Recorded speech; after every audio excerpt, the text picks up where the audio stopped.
I'm really pleased that the council are finally getting something done about the congestion. Before I used to drive in and it took me a lot longer. I cannot believe that such a remarkable difference has been made.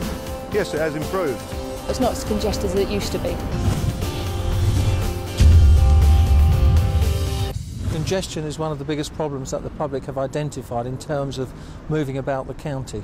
It also affects the economy greatly, so between just pure public opinion and the effect it has on economic growth, we're determined to do something about it. The council pledged to introduce 12 schemes, one in each district, but when we looked around and saw where the needs were, we decided we could actually introduce 23. We have introduced 23 schemes so far, so we've more than met our pledge in that respect.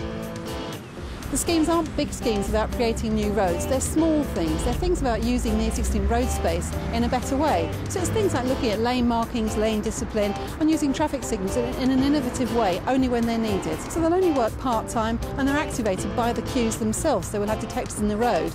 And when the queues get to a certain length, the traffic signals will come on, controlling the traffic and allowing it to move more quickly.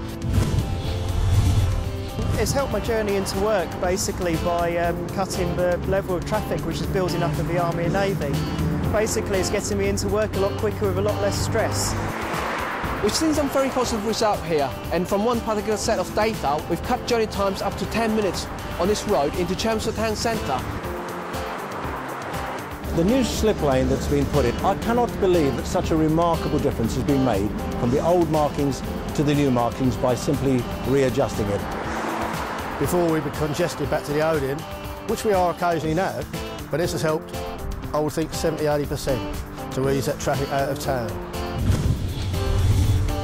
I'm impressed that there is a crossing here now. It should help with the flow of traffic, with the safety for pedestrians and hopefully improve traffic in Colchester generally. I hope so, at any rate. Before, when it was a zebra crossing, the traffic used to build up because obviously the drivers were a bit hesitant on whether to go across or not because of the flow of pedestrians, whereas now, because it's actually controlled, the drivers are waiting for a small period of time and then it's moving through, so it's not as congested as it used to be. This roundabout before the part-time signals was it used to get really bad in the mornings. So with the filter system and the extra lights now, it's yes, it has improved. The congestion busting pledge is a very, very small part of the work we do. We also have in Essex our innovative Essex Traffic Control Centre based here in County Hall, and that actually helps us to manage the traffic on a daily basis. And it's also a place where people can come for multimodal travel advice, so if they want to know about buses or trains or cycling or walking, they can phone up or call into the control centre and have a lot of information. So it's not just about making the roads faster for cars, it's about trying to encourage people to leave those cars at home and use other forms of transport. I often use the park and ride because it's cheaper and it's also convenient rather than driving through all the queuing through the Army and Navy. It's easier to just hop on the bus really. I can't stand sitting in traffic, and the bus lane that is used is so much more convenient. It cuts out about 15 minutes on the journey, to skip straight through it, so yeah, it's a good idea. I am extremely confident that all the congestion busing schemes we put in will be successful.